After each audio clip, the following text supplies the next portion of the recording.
Hello friends, எல்லாருக்கும் வணக்கம். I am Anu. Welcome to Queenie's kitchen.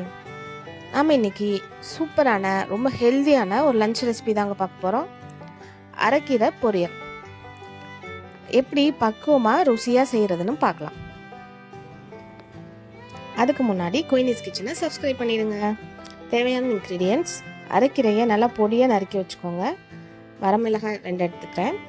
சின்ன வெங்காயத்தை நல்லா பொடியாக நறுக்கிக்கோங்க. தேங்காய் ஒரு மூடியில் பாதி திரி வச்சுருக்கேன். இப்போ ஸ்டவ் ஆன் பண்ணி கடாயை வச்சுக்கோங்க.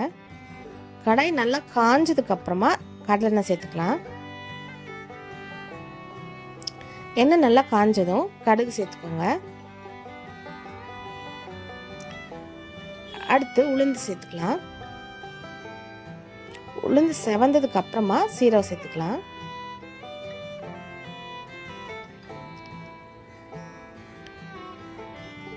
வரமிளகாயை கிள்ளி சேர்த்துக்கோங்க.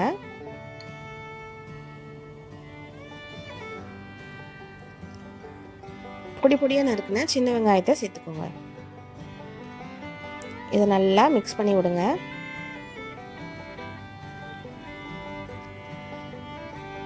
அந்த சின்ன வெங்காயம் பிங்க் கலர் வந்தாலே போதும், ரொம்ப வதக்க வேண்டியதில்லை. இப்போ இந்த நறுக்குன கீரையை சேர்த்துக்கலாம். நான் இன்னைக்கு அரைக்கீரை எடுத்திருக்கேன். கீரையை நல்லா வாஷ் பண்ணிட்டு நல்லா பொடி பொடியாக நறுக்கி வச்சிருக்கேன். இப்போ இது நல்லா வதங்குற அளவுக்கு நல்லா மிக்ஸ் பண்ணி விடுங்க. நல்லா கிளறி விடுங்க. ஃப்ளேம் மீடியம் ஃப்ளேம்ல இருக்கட்டும். நல்லா மிக்ஸ் பண்ணி விடுங்க. நம்ம போட்ட அளவுல இருந்து நல்லா குறைஞ்சு நல்லா வதங்கி வரணும். இந்த மாதிரி நல்லா வதங்கி வந்துருச்சு. இப்போ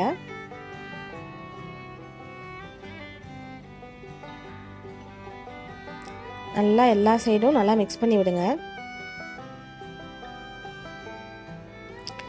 இப்போ 1/2 டம்ளர் அளவுக்கு தண்ணி சேர்த்துக்கோங்க. நல்லா மிக்ஸ் பண்ணிட்டு மூடி வச்சிடலாம்.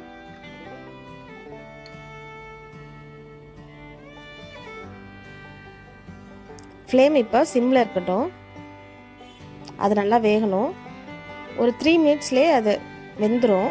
நம்ம ஓப்பன் பண்ணி பார்க்கலாம்.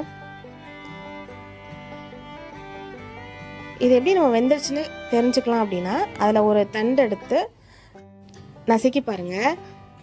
அது சாஃப்டாக நசுங்கிடுச்சுன்னா வெந்துருச்சுன்னு அர்த்தம்.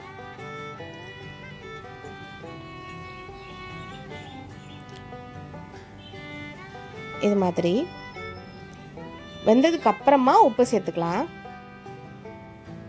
தேவையான அளவு உப்பு சேர்த்துக்கோங்க. இதுக்கு நைஸ் உப்பு தான் சேர்க்கணும், கல் உப்பு சேர்த்துறாதீங்க. நல்லா கிளறி விட்டுருக்கேன். இப்போ ஃப்ளேம் ஆனில் வச்சு அந்த தண்ணியை வற்ற விடுங்க, மிச்ச தண்ணியை. இப்போ நல்லா வத்திருச்சு. அவ்வளோதான், நம்ம கீரை பொரியல் நல்லா கீரை வெந்துருச்சு.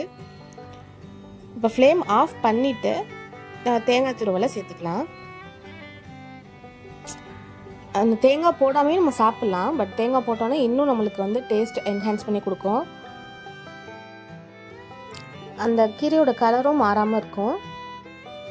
அவ்வளோதாங்க, நம்மளோட கீரை பொரியல் ரெடி ஆயிடுச்சு. இப்போ நீங்களும் இதை ட்ரை பண்ணி பாருங்கள். கண்டிப்பாக உங்களுக்கு ரொம்ப பிடிக்கும். ரொம்ப ரொம்ப ஹெல்த்தியாக ரொம்ப ஈஸியாக செய்யக்கூடிய டிஷ் இது. ட்ரை பண்ணி பார்த்துட்டு கமெண்ட் பண்ணுங்கள். இது போல் ரெசிபீஸ்க்கு குயினிஸ் கிச்சனை சப்ஸ்கிரைப் பண்ணிடுங்க. Have a delighting every byte. Thanks for வாட்சிங்.